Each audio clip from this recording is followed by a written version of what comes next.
आज से ठीक 5000 साल पहले, जब यूरोप के लोग जंगलों में शिकार कर रहे थे, जब मिस्र के लोग पत्थरों को जोड़कर पिरामिड बनाना सीख ही रहे थे, और जब चीन का इतिहास अपनी आंखें खोल रहा था, तब इस दुनिया की सबसे आधुनिक और सबसे रहस्यमयी सभ्यता भारत की धरती पर सांस ले रही थी। एक ऐसी सभ्यता जिसके पास कोई राजा नहीं था, कोई सेना नहीं थी और युद्ध का कोई नामो निशान नहीं था। फिर भी उनके पास वो सब कुछ था जो आज के आधुनिक इंसानों के पास है। पक्के घर, स्विमिंग पूल, अंडरग्राउंड ड्रेनेज और वैश्विक व्यापार का एक ऐसा जाल जो मेसोपोटामिया तक फैला था। लेकिन फिर एक दिन ये पूरी की पूरी सभ्यता, जिसमें लाखों लोग रहते थे, अचानक गायब हो गई, मानो उन्हें जमीन निगल गई या आसमान खा गया। आखिर क्या हुआ था उनके साथ? आज इस वीडियो में हम इतिहास के उन पन्नों को परत दर परत खोलेंगे जिन्हें वक्त ने रेत के नीचे दफन कर दिया था। दोस्तों, अब इस कहानी में एंट्री होती है एक ऐसे भगोड़े सैनिक की जिसका असली नाम इतिहास की किताबों में भी छुपा दिया गया। साल था 1826। ईस्ट इंडिया कंपनी का एक ब्रिटिश सैनिक जिसका असली नाम था जेम्स लुइस सेना से भाग जाता है। वो अपना नाम बदल कर रखता है चार्ल्स मैसन।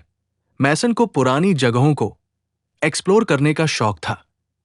घूमते घूमते वो पंजाब के हरप्पा नाम के एक छोटे से गांव में पहुंचता है। वहां उसे मिट्टी के नीचे दबे हुए विशालकाय ईंटों के किले और खंडहर दिखाई देते हैं। मैसन इन आलीशान खंडहरों को देखकर दंग रह जाता है। उसने अपनी डायरी में लिखा कि यह शायद सिकंदर महान, अलेक्जेंडर द ग्रेट के जमाने का कोई प्राचीन राजा का किला है। उसे अंदाजा भी नहीं था कि वो सिकंदर से भी 2000 साल पुरानी सभ्यता के ऊपर खड़ा था। साल 1842 में मैसन ने इस पर एक किताब भी पब्लिश की, लेकिन ब्रिटिश सरकार ने एक भगोड़े सैनिक की बात पर कोई ध्यान नहीं दिया और उनकी इस खोज को फाइलों में दबा दिया गया। अगर उस वक्त ब्रिटिश सरकार ने चार्ल्स मैसन की बात मान ली होती तो सिंधु घाटी सभ्यता की खोज साल 1921 में नहीं बल्कि 1840 के दशक में ही हो गई होती। ये कहानी अनजाने में शुरू हुई साल 1856 में। दो ब्रिटिश भाइयों को रेलवे ट्रैक के लिए गिट्टियों की जरूरत थी। तभी उन्हें पास के एक टीले में लाखों की संख्या में बेहद मजबूत लाल पकी हुई ईंटें मिली। बिना ये जाने कि वे क्या कर रहे हैं, उन्होंने उन ईंटों को उखाड़ा और रेलवे लाइन के नीचे बिछा दिया। उन्होंने दुनिया की सबसे पुरानी सभ्यता की छत पर ट्रेनें दौड़ा दी। लेकिन सच को कब तक छुपाया जा सकता था? 1921 में दयाराम साहनी ने पंजाब के हड़प्पा में खुदाई शुरू की और 1922 में राखालदास बनर्जी ने सिंध के मोहनजोदड़ो को ढूंढ निकाला। जब तत्कालीन ASI director sir John Marshall ने 1924 में लंदन के इलस्ट्रेटेड न्यूज में इस खोज की घोषणा की, तो पूरी दुनिया के इतिहासकारों के पैरों तले से जमीन खिसक गई। भारत, जो अब तक सपेरों और कबीलों का देश माना जा रहा था, अचानक दुनिया की सबसे प्राचीन शहरी सभ्यता का जनक बन चुका था। जरा सोचिए, आज से 5000 साल पहले जब दुनिया में कहीं भी शहरी नियोजन, अर्बन प्लानिंग का यू भी नहीं पता था, तब सिंधु घाटी के इंजीनियरों ने ग्रिड सिस्टम पर शहर बसाए थे। आज के चंडीगढ़ या अमेरिका के न्यूयॉर्क की तरह उनके घरों में हवा और रोशनी के आने जाने का विशेष ध्यान रखा जाता था। और यह है द ग्रेट बात। इसे आप दुनिया का पहला सार्वजनिक स्विमिंग पूल कह सकते हैं। लेकिन इसकी इंजीनियरिंग देखिए।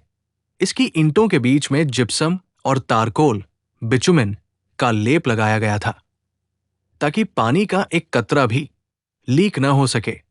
इसमें पानी भरने के लिए एक बड़ा कुआं था और गंदे पानी को बाहर निकालने के लिए एक बेहतरीन आउटलेट सिस्टम था।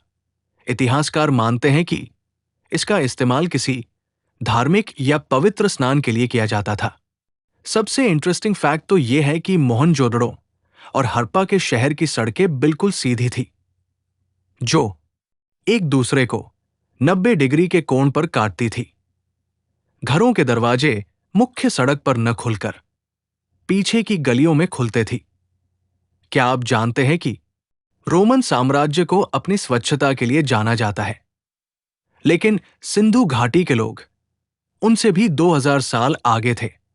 हर घर की नाली गली की नाली से मिलती थी, और गली की नाली मुख्य सड़क के नीचे ढके हुए बड़े नालों से जुड़ती थी। सफाई के लिए जगह जगह मैनहोल छोड़े गए थे। दुनिया की हर प्राचीन सभ्यता में बड़े बड़े महल, राजाओं के मकबरे और भव्य मंदिर मिले हैं, जो ये दिखाते हैं कि वहां की जनता पर कोई न कोई तानाशाह या पुरोहित राज करता था। लेकिन सिंधु घाटी में पूरी खुदाई में एक भी मंदिर नहीं मिला, नहीं कोई महल मिला। यहां का समाज समतावादी था, जहां अमीर और गरीब के बीच की खाई बहुत कम थी। ये लोग सिर्फ किसान नहीं थे, ये ग्लोबल ट्रेडर्स थे। गुजरात के लोथल में मिला गोदीवाड़ा इस बात का गवाह है कि वे ज्वार भाटे की विज्ञान को अच्छी तरह समझते थे। यहां के जहाज सिंधु नदी से होते हुए अरब सागर पार करते थे। मेसोपोटामिया की मिट्टी की पट्टियों पर मेलुहा नाम के एक अमीर देश का जिक्र है, और ये मेलुहा कोई और नहीं, हमारी सिंधु घाटी ही थी।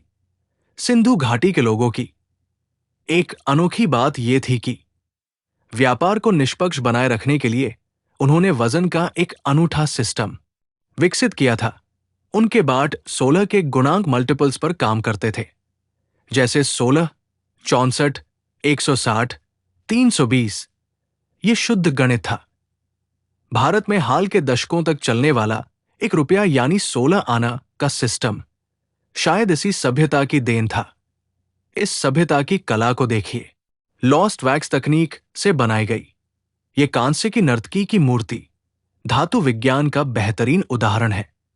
इसके चेहरे के हाव भाव और इसकी बॉडी लैंग्वेज बताती है कि उस दौर की महिलाएं कितनी स्वतंत्र और कला प्रेमी रही होंगी। सिंधु घाटी सभ्यता की खुदाई में मिली मुहरें उस दौर के धार्मिक, सामाजिक और व्यापारिक जीवन का सबसे बड़ा प्रमाण है।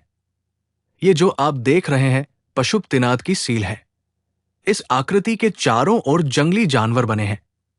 दाईं ओर एक हाथी और एक टाइगर है, बाईं ओर एक राइनोसरस और एक बफलो है। सिंहासन के नीचे पैरों के पास 2 हिरण बने हुए हैं। सर जॉन मार्शल और अन्य इतिहासकारों ने इसे शिव का प्रारंभिक रूप यानी आदिशिव या पशुपति माना है। यह दर्शाता है कि 5000 साल पहले भी योग और प्रकृति की पूजा की जाती थी। और ये यूनिकॉर्न की सील है। इस मुहर पर एक अनोखा जानवर दिखाई देता है, जिसके शरीर का ढांचा सांड या घोड़े जैसा है, लेकिन उसके माथे के बीचों बीच केवल एक बड़ा और नुकीला सींग निकला हुआ है। इस जानवर के ठीक आगे हमेशा एक खास तरह का बर्तन या धूपदान बना होता है। इससे पता चलता है कि यह जानवर उनके लिए बेहद पवित्र या पूजनीय था। यह मुहर केवल भारत ही नहीं, बल्कि मेसोपोटामिया में भी खुदाई के दौरान मिली है। यह इतिहास का सबसे बड़ा रहस्य है। इस लिपि में लगभग 400 बुनियादी चिन्ह ये राइट टू लेफ्ट लिखी जाती थी। मिस्र की लिपि को रोसेटा स्टोन की मदद से पढ़ लिया गया, लेकिन सिंधु घाटी की लिपि को आज तक दुनिया का कोई भी सुपर कंप्यूटर या भाषाविद नहीं पढ़ पाया है। वे क्या कहना चाहते थे, उनके नाम क्या थे, वे अपने भगवान को क्या पुकारते थे, ये सब इन मुहरों में बंद है। बस एक चाबी की तलाश है। अब सवाल ये उठता है कि ये लोग आखिर कहाँ गए, कारीगरी वाले बर्तन क्या हुआ था इनके साथ। कुछ वैज्ञानिक कहते हैं कि सिंधु नदी ने अपना रास्ता बदल लिया, जिससे शहरों में पीने के पानी का संकट खड़ा हो गया। नहीं आता। वही जियोलॉजिकल सर्वेज बताते हैं कि इस सभ्यता की रीढ़ मानी जाने वाली सरस्वती नदी धीरे धीरे सूख गई। पानी खत्म हुआ तो खेती खत्म हुई, और खेती खत्म हुई तो शहरों का पेट भरना असंभव हो गया। सालों तक दुनिया को बताया गया कि आर्यों ने बाहर से आकर इन शांत लोगों का कत्लेआम कर दिया और सभ्यता का अंत कर दिया। लेकिन 2019 और उसके बाद राखी ढी में मिले कंकालों के डीएनए टेस्ट ने इस झूठ का पर्दाफाश कर दिया। कंकालों पर किसी युद्ध के निशान नहीं थे। सच यह है कि सिंधु घाटी के लोग मरे नहीं थे।